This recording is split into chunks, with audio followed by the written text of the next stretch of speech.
Good evening and welcome to the Chrissy B Show. Our topic tonight is how to defend yourself, which focuses on maintaining your personal safety at all times.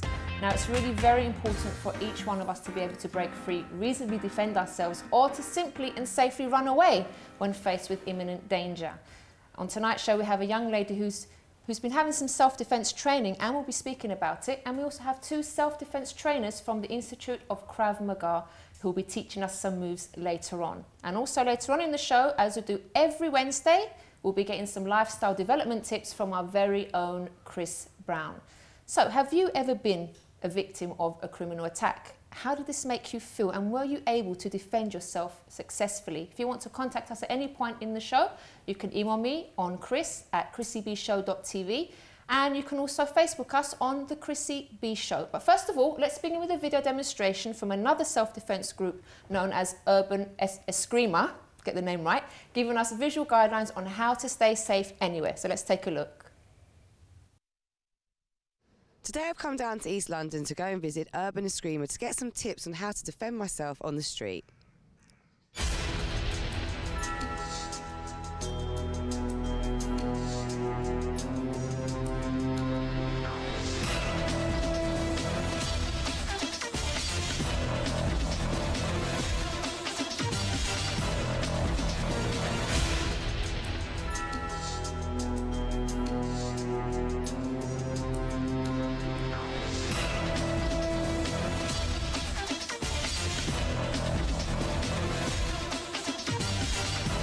We'll say that the main thing is people not to be heroes. So the main thing we always say is to try and avoid attack. And if you are attacked, to do your counter and try and escape.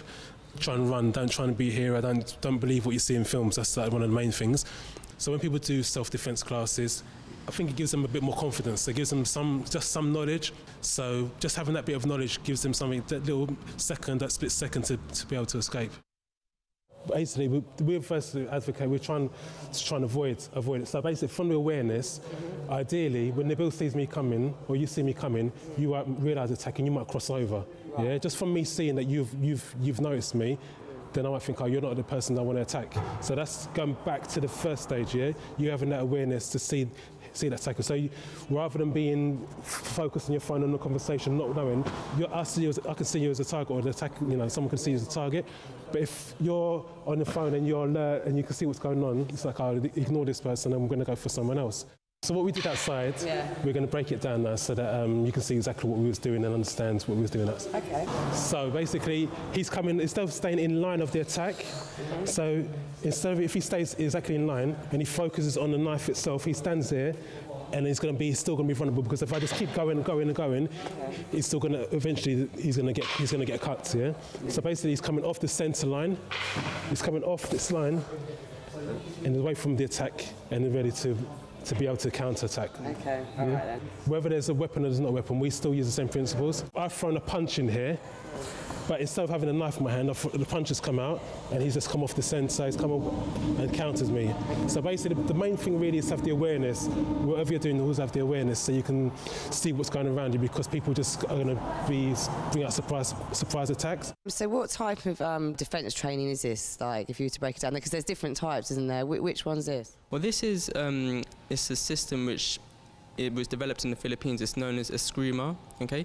And what we teach here at Urban Eskrima is the concepts of this martial art. And it's not based on, many martial arts are based on techniques where you're just, you might practice a technique 1,000 times, whereas we base the system on concepts.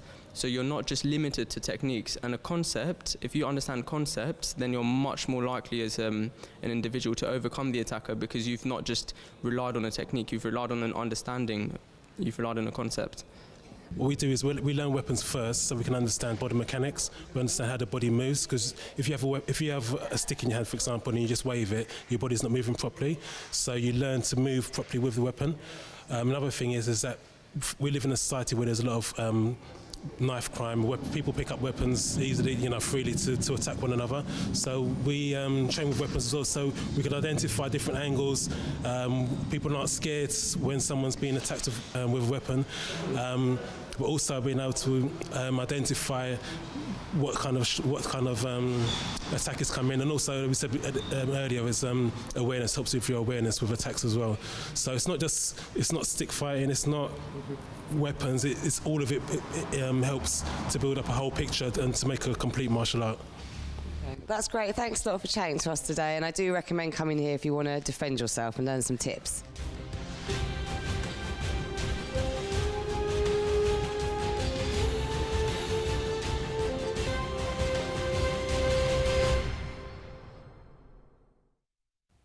Naughty Barbara, we wanted to see you doing some moves. You got away with it, so hope you enjoyed that.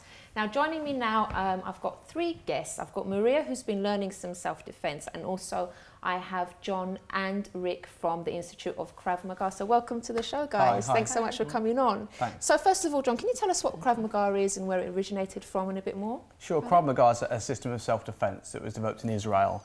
It's a relatively modern system. It's only been around about 60 years. The idea of Krav Maga in development was to train large groups of people, in this case soldiers, in something which was easy, practical, realistic, important they could remember. Yeah. After training the soldiers, they realised that it was actually working quite well and adapted the system for the needs of civilians, police officers and those working in security. Okay, so it's pretty good stuff then. Yeah, absolutely. Okay. I think those words, realistic and practical and effective, are important. Yeah. You think about any type of self-defense training, you could think of sort of karate, judo, Thai boxing, but they're all completely different things. You have systems developed for martial arts, which are very traditional systems, those developed for sport, and those developed for just for self-defense. So if you learn something which is governed by rules and try to adapt that to a street confrontation, it's not realistic because your brain is sort of thinking you can't do this and you can't do that, whereas in the street you should really do whatever is necessary at the time. And John, so you've recently joined the Institute, haven't you? So how are you finding it there? Yeah, I think it's great. I've only been training for about 2 years, but as soon as I started training, I was training 4-5 times a week, and instantly knew that I wanted to go down the instructor route. I was getting so much out of the training with other people helping me, so that's when I knew that was the way for me. And then I completed my instructor's course last month. Yeah. Do you have a lot of people coming to your sessions? Yeah, absolutely. Yeah. The school's grown kind of by accident over the last 5 years, to be honest. We've launched into 5 counties now. We're regularly joining, 15, 20 people a week in London, all people different shapes and sizes, ages, levels of fitness, all that type of thing. Do people normally wait till like something's happened to them and then they kind of join because they're afraid, or do you find people just join anyway, maybe for like recreation or things like that? I think it's really split half and half. We've had some people who've come up and been involved in very tricky situations where they've frozen, not knowing what to do, and especially if they're with family members or young children. And they've been sort of quite concerned that had it been worse, they wouldn't have been able to protect them. But then on the other side, people do think, well, what if I'm living in London? It's not the safest place in the world, so it's almost like a life skill, That's how people see it. See, that's my problem, because I know normally if a situation arises, I will just freeze. I don't react, and I'd like to kind of be able to react quickly to things, because I just kind of, I don't know, just freeze. I don't know why. Do you find that's a problem with a lot of people? The reason you freeze is that humans have got 3 responses to stress. So primitive stress response. Well, you might have heard of fight, flight, or freeze. What that basically means is that in a stressful confrontation, when your heart rate goes up, you sort of adrenaline starts to pump around your body. And you really, as sort of a primitive human, you should make 1 of 3 decisions. Flight, you should run. So that would be good, wouldn't Absolutely, it? that would be the best idea. But sometimes in heels, we might not be able to run. Yeah. If cornered, a human, like an animal, will generally fight to protect themselves. But freeze kind of happens when there's too much going on in the brain. We can't make a decision either way. And a few seconds later, and the situation gets worse. So the idea of training is to reduce that freeze response. Okay, so you kind of train people to think like quicker and stuff like that. Exactly. Okay. Quick decisions in fast-moving situations. So I know Maria attends the classes there. So how are you finding it there? They're great. I've been training for just over a year, and I've passed 2 gradings, and that's with the help of the instructors that have helped me achieve my goals. Okay, and why did you take it up in the first place? I took it up because I wanted to learn a self-defense which is in realistic situations. So you weren't actually a victim of anything, or you just decided to? I just find it interesting to learn the new techniques and to do it to build up my confidence, to meet new people and to get fitter. Yeah, okay. So I mean, it is best to kind of avoid situations in the first place, isn't it? Because like obviously there's general safety rules that we shouldn't, like we Sure. saw on the video, that we shouldn't be walking down the street unawares and like just speaking on our mobile phones. So have you got any other tips like that first? Because it will be good to actually avoid having to Absolutely. confront someone in the first place. Common sense prevails, so Yeah. avoidance, prevention, deterrence. Don't put yourself in tricky situations. If you choose to walk down that path rather than walk around the lit road, then again you're putting yourself in a tricky situation. So always know what's happening around you. People generally try to look within 180 degrees, so just what's happening in front of them. Well, the actual dangerous situation could be behind you. So constantly knowing what's around you all the time, be aware of your situation.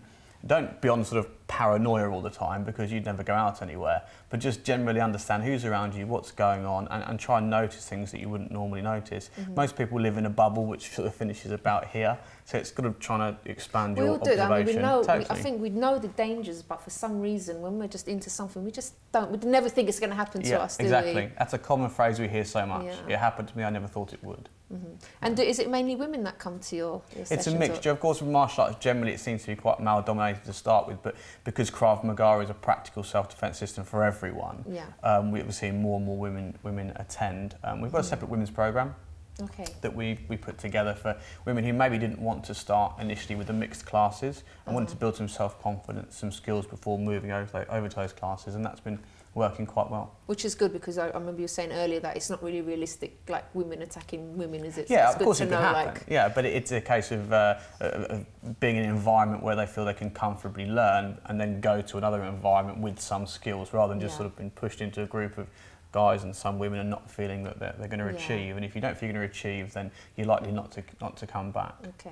And how do you feel in the classes? Would you feel comfortable? I attend the mixed classes and I feel comfortable. Did you start off in the women's? I started off in the mixed. Oh, in mixed. Oh, that's brave. And it has built my confidence to be able to against a guy that's 3 times the size of me, get out of a choke, or you know, by doing a technique. Do you practice on friends and like family members? I do, yeah. Especially when a grading's near.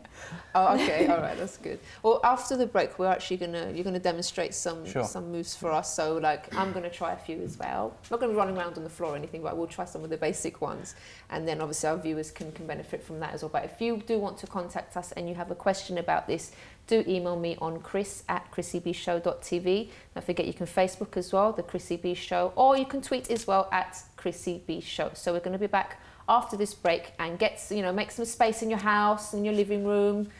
Should they wearing trainers? I'm going to wear socks. Is that okay? Whatever they're most comfortable in. Whatever you're comfortable in, but just get ready for after the break. Okay? See you in a bit.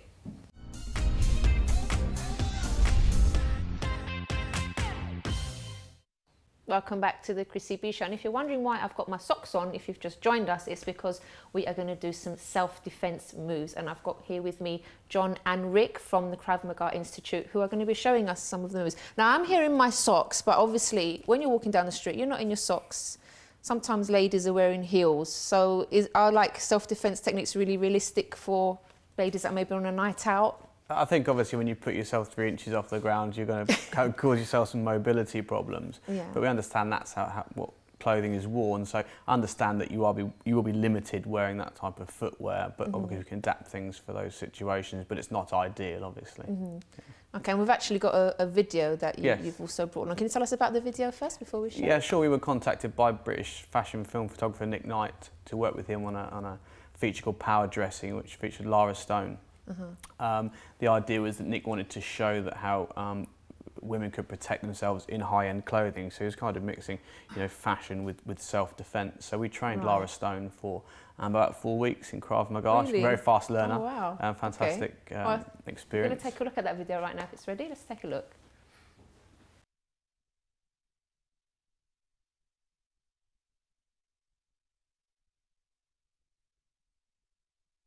Every other technique that we'll work on now will presume that you understand that you have to try and prevent or deter the situation before. And our work on everything else we work on is that you've got grabbed, you've got held by someone, and we'll deal with it.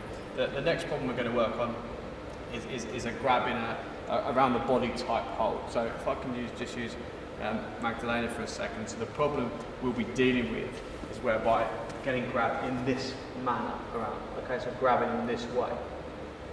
The idea of this, it's not a life-threatening situation, but someone can pick you up, put you on the ground, put you into a car or whatever. Okay, it's important to react as soon as possible.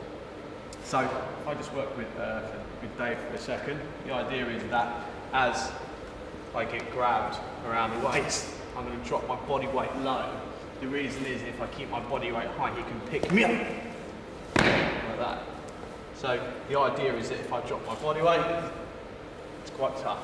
Okay, so the technique, the way we deal with this, is as he grabs around my waist, I drop down and I look and I turn. From here, the most vulnerable part of the body is, of course, the jawline. And what I'm going to do is send my elbow up and hit strong towards the face. Once, turns the other way, hit the second, because his head's gone that way, turns, hit 3, and from there I can then continue hitting as I need to.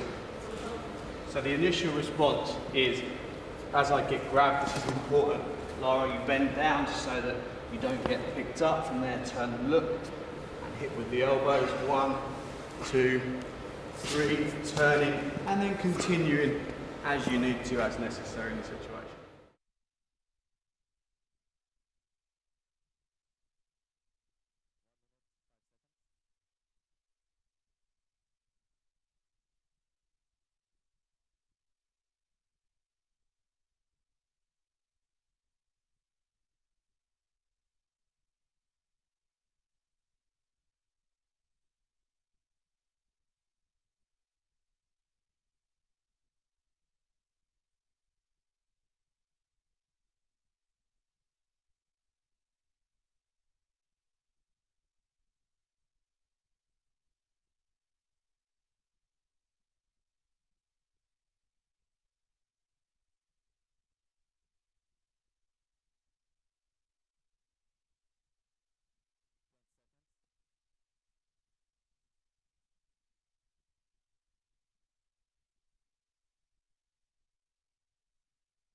So there you go, ladies. You can defend yourself even if you're wearing 6-inch heels. So now, guys, over to you. You're going to teach us some moves, right? Sure, we'll work through 3 or 4 different moves, sort of going up in different levels of sort of severity, let's say. So the first thing we need to understand is you're in a bad situation of conflict. First thing you do is need to get your hands up. Okay. So what does this mean anywhere in the world? Stop. Stop, get back, leave me alone. So getting your hands up as soon as possible, talk through your hands, keep your hands up all the time. If you need to, shouting, strong, loud verbal commands to keep that person away from you. So what we'd say initially is always keeping your hands up. Right, okay. Work with a situation, if that doesn't work, someone initially just tries to grab to your wrist, tries to grab you to take you somewhere, okay? So the idea is if Maria grabs onto Rick grabs onto Maria's hand, and the idea is as soon as she gets grabbed, she needs to release as soon as possible. Okay. So the weakest part of the hand is the thumb, okay? So Rick is relatively strong, and if you go into a tug of war with Rick, you're gonna be probably a little bit weaker than him. So his thumb is relatively weak. You're just gonna release your hand and keep your hands up. Did you want to have a go? Yeah. Cool. Okay. So just you're getting grabbed. The idea is you put your elbow towards his, and that's it. Break away. Good. Right. And all the time, put your hands up afterwards. Okay. Cool. Fantastic. Good. Well done. A bit late. So the idea is, of course, don't get grabbed. Don't let someone grab you. But at the event that you get grabbed, even just someone trying to grab your wrist, that could turn into anything. Release as soon as possible. Weakest part of the hand is the thumb. Absolutely. Get the ability to run, shout, tell someone, get on your phone, or whatever you need to do. Okay then. Cool. Right. All right. The second one we'll work with then is slightly more dangerous. So imagine somebody grabbing you around the throat. So Rick will just show the problem. So getting around, so one second before you do it, the problems associated with this are obviously struggling to breathe and you could pass out quite quickly. Yeah. So the idea is Maria needs to release this as soon as possible. Her natural reaction is to try and struggle with the hands, but again, strength on strength, male against female, Rick's a tall guy, there's a good chance she's not going to be successful. So what Maria does is going to release the hand quickly, at the same time push towards his throat or his face, hitting towards the parts that hurt as hard as possible, and then continue to hit as much as she needs to. Okay. Okay? Shall we have a go? All right. Cool. Don't hurt him. Okay. What do I do now? So what I want you to do is, if I get Maria to grab me, so I'll show you. So this hand's going to come over like a hook, okay? And you're going to pull this arm away. At the same time, so go as close to the wrist as you can, pluck it away, good. Right. At the same time, you're going to twist your shoulder in, and this hand's going to go towards the throat or towards the face, okay? So hitting once, there, grab onto the shoulder, and hit him where it hurts, not literally, hit him into the groin and you'll push him away, okay? So the idea is, and then run all the time, run it. In your high heels might be difficult. So the idea is as soon as you get grabbed, pull it away rather than trying to fight with the hands. So try and change your natural response. Do you want to see that again, guys, at home?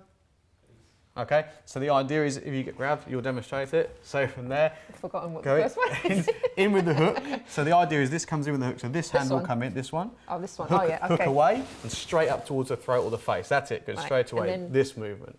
That's it, and then hit him where it hurts. Boom, and then you could continue to hit him as much you need to, nails, biting, scratching, whatever you need to do at that time. We might have to practice that a few times to remember it. Of course, practice makes perfect. You have to invest a bit of time in training. Well, actually, because this is going to be on our website, so you can watch it over and over. So if you do want to watch that, it should be on like tomorrow or the day after, and that's going to be on at chrissybshow.tv. So you can always like keep watching it, getting the moves right. Yeah, no worries. We'll actually do the technique that we did with Lara, so the one you saw in the video there. So the problem is, just show the problem that Maria gets grabbed from behind around the waist. What she's initially doing is bending forwards. The reason is when she bends forwards, it doubles her body weight. It's very difficult to pick her up. At the same time, she looks over her shoulder to make sure it's no one having a practical joke and it is a serious situation. And then she's going to work with strong elbows towards Rick's face. 2 or 3 elbows towards the face, turn round, and again, start hitting him where it hurts and continue to hit. The idea of hitting is that you change their thought process to go to pain. If someone's in pain, they stop thinking about what they were doing. It gives you a bit of time and space to get away. Okay? So should we have Rick grab you? Yep, okay. So we'll do it slowly. So as you get grabbed, I just want you to just bend forwards. Good, that's it. And use your elbows straight up to his face. Well, that's pretty good. Turn around, knee him where it hurts. Good, and then hit him on the top of the head if you need to. Cool? Once more? Okay, yep, okay. I'll do it quicker this time. Yeah, so bending down, elbows, elbows, elbows to the groin, boom, and hit him again. Quite impressive. Okay. A little chop at the end there. Good, good. It'll be a lot harder. Okay. I think one thing we should talk about is being on the ground. Of course, the fact you could be in heels, even not being pushed or hit or whatever, you could end up on the floor.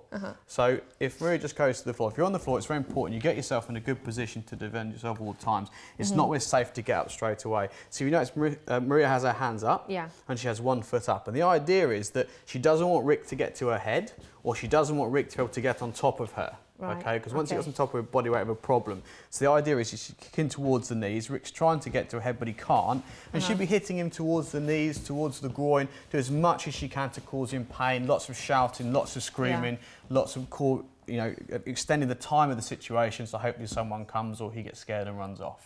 So when you're on the ground, don't always be tempted to get up straight away. Get yourself in a good position. Keep yourself safe. All right then. And then if he does attack and he manages to get past that, what would she do? To get on top of that, there's a number of things that could possibly happen in that situation. Could get between her legs and try and strangle her. Could pin her wrists to the ground. There's a number of different techniques that we can show you, which could get you out of those situations. But of course, the aim is don't let them get there. Okay then. Let's see if we've got like 5 minutes. You want to show us a couple more moves? Yeah, absolutely. Yeah, no problem at all. So if we think about a situation whereby someone was to grab you around the throat from behind, okay, this is much worse situation because you can't see. So remember, like I said earlier, you'd be really struggling strength on strength against Rick. So the idea is we use these plucking movements of the hands, the big movement. So when you're panicking, you're always going to remember it. If I try to get you to peel his little finger away and all that, when you're panicking and scared, it's not going to happen. So what happens is I'm going to pull his thumbs away. Remember, thumb is the weakest part of the hand. Part, right. So pulling his hands away, and at the same time, as I move away, where do I hit? I was going to say something. Where it hurts? Where do I hit him? Where it hurts. Absolutely, hit him where it hurts as hard as possible, with a strong strike to the groin, strong strike to the head, and disappearing. Okay, the idea is to create pain. Just remember that point that self-defense has got no limitation. Okay. So there's no rules. So if the answer is to hitting the groin, you're hitting the groin. The answer is to pick something up and defend yourself with it, you do it. But of course, within the law, you can't put him on the ground, he's down, and then you jump on top of his head 50 times because he's annoyed you.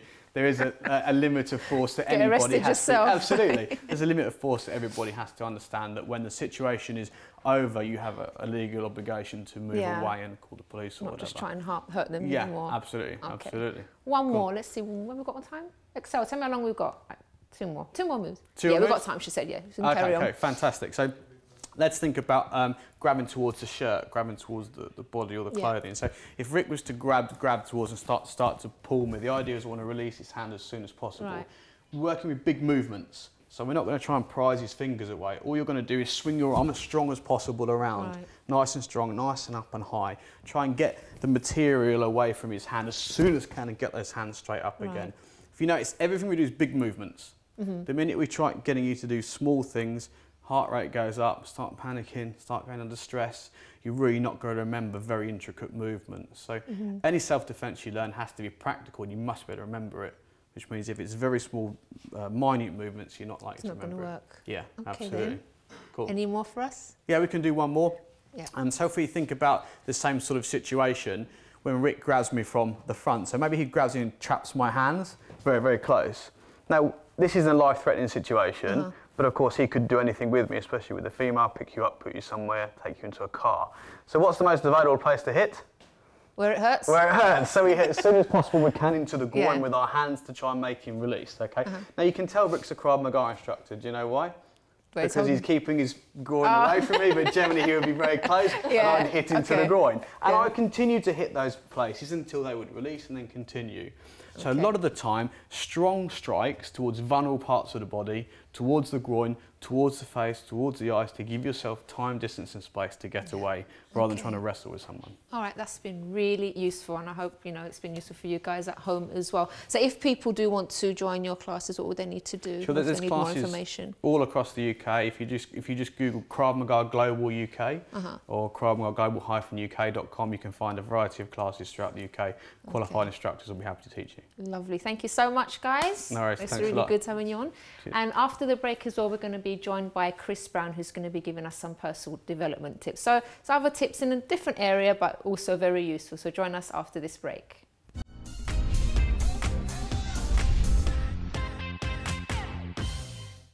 Welcome back to the Chrissy B Show, and joining us now in our last segment is our resident lifestyle development trainer, Chris Brown. Welcome, Chris. Hi, thank you very much. So you've been watching, you've witnessing all the self-defense. You used to do self-defense, didn't you? I used to do self-defense. What did you used to Chrissy, do? I saw the moves that he did there, and I thought it was really great. And I saw a little chop at the end and all. I thought that was good as well. But yeah, I used to do self-defense. I've been doing it since I was about 14 or so until about like 30s. And, do you remember it though? I remember very well. It becomes a part of you. Becomes a part of you. I think the only thing Ever had to use it? How to use it? Have you ever had to use it? Or don't you want to say it on TV? I've had to teach others as well to use it as well. I mean, I remember a situation particularly. It was a lady that I knew, friend, and she wanted to train, started training, and lo and behold, a little while after, she actually came up in this situation where this guy attacked her, similar to what John was saying, from the back. And she handled it. Oh, great. And guess what? She joined fully after that. Really? It was great. Yeah, brilliant. So it's handy skills to have, right? He had a shock of his life. Let's put it that way. You know, wrong don't person. expect it, do they? Yeah, wrong time. But it's great. It's a great skill because it goes back to the confidence as well. Yeah. It builds confidence. People are aware of their abilities, what they can do. Do you recommend it in your line of work then as well? I would recommend the exercise and everything to build up your confidence. And yes, I would very much so. It helps. Amazingly. Yeah. So what are you going to teach us today? What I'm going to teach you today is to be able to define your goals, to be able to define what you really need to do. But in saying that, to actually do this, I think we're going to need a bit of pen and paper. Oh yes, we're We need supposed to, pen and paper. So maybe you've got some time at home to quickly run and get a pen and a piece, I can say slice of paper, I'm thinking of cake.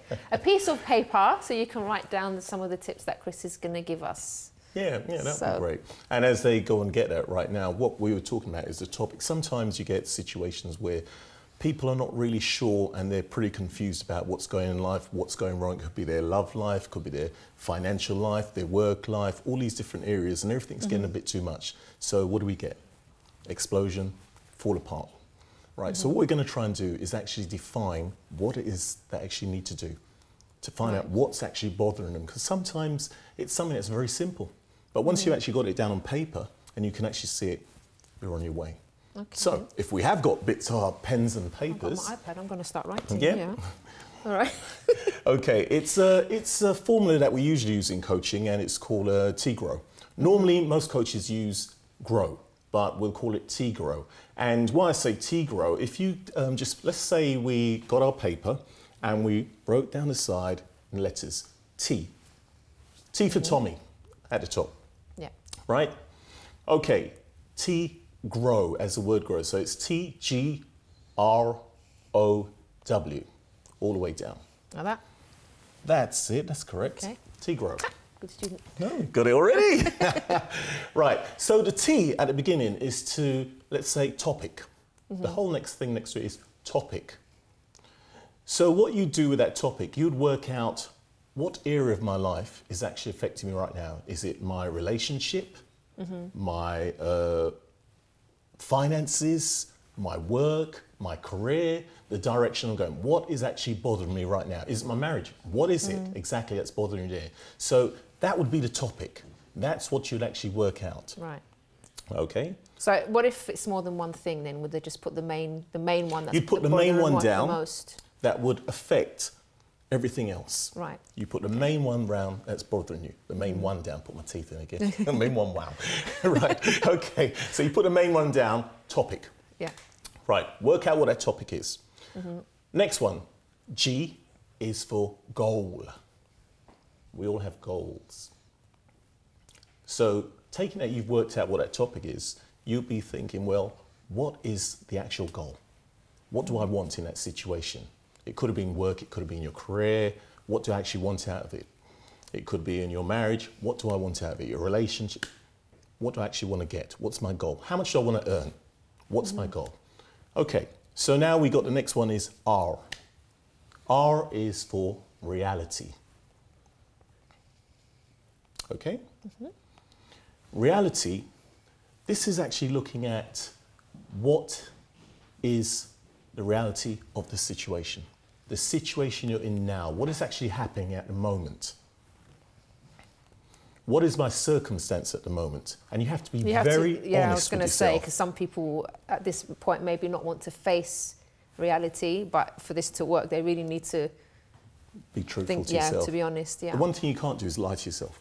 You can't lie to you. You might write down something different there, but in the back of your mind, you know, no, this is what it is. So if your marriage is falling apart, so write it down. That's the reality. Be realistic about it. Yeah. Yes, it's not for the whole world to see. It's for you to work on you and how you can develop yourself in this area and focus. Okay, so we've got reality. Now, the O is for options. Options. Well, you can use this for anything, couldn't you? You It's could. really good. That's why different topics at the top, Yeah. right? Yeah, you're a great student, aren't you? Yeah. Great, brilliant. Okay, so options. What are your options?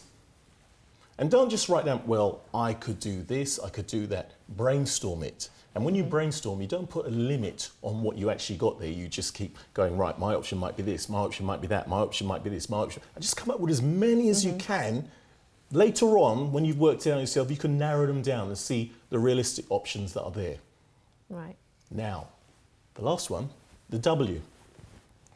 W is Which one to start with? Which one to start with? On the options. Of the options? Of the options. No. Oh, No, I'm just saying. depends how many you got. Does the W start mean that? I'm No. just trying to guess. Oh, no. All right, Which then. one to start with? No. Well, actually, you're not far off though. It's the when and the will. Okay. When, will. When, will. When will you actually start with it? Much to what you say, which one do you start with? Yeah. When do you actually start? And the will to actually do it, to actually get up and go ahead. Now, if you go through this, I mean, I've gone through it pretty quickly because we've only got a short time. You go away with this piece of paper, work it out, write down each one. You spend about a few minutes on each one. Yeah. Well, let's take about the whole thing a topic. Let's throw up any topic. Any topic. What should we say? Let's say career. Yeah. Okay, so we're looking at our career now. What is the problem right now in your career? The goals. Where do I actually want to be? Okay, so then we got about the R, the reality. Where am I now at this moment in my career? The options. What can I actually do about it? What are the options? Who do I need to speak to? Who do I need to connect with? Who do I need to write a letter to? It could be many of these areas. Okay, then we've got the W. When, will. The will to actually do it, and the when I'm actually going to get on with it. And at what point in this do people normally get stuck, do you think? I believe that people get stuck right at the beginning. Really? Yes, yes. So I thought it would have been like on the last bit where the person's actually faced the reality, they know what they have to do, but then it's that kind of willpower to actually go ahead and do it. Well, they've got the partway through, I think the main sticking areas are the beginning, working out, well, what is it exactly that's bothering me, right? Middle bit, the options.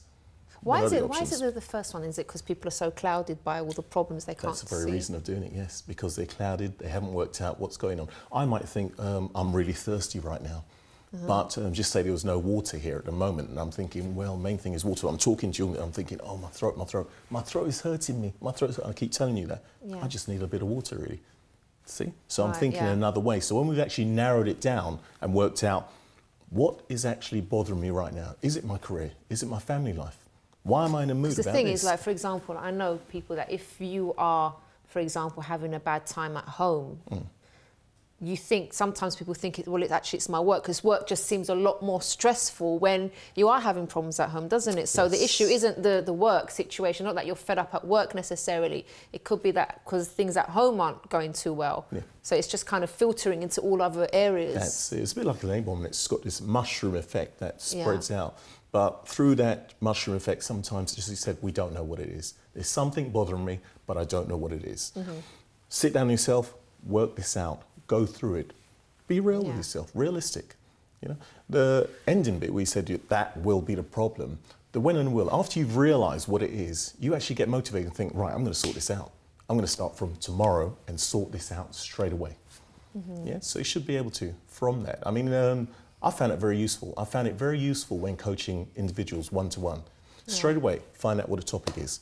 And as just having a conversation with the individual, you find that by the time you got to the end and you work on it, they've actually worked a lot of it out already. Really? Yeah, for themselves. Yeah. Not you telling them, oh, you need to do this. They've worked it out for themselves already.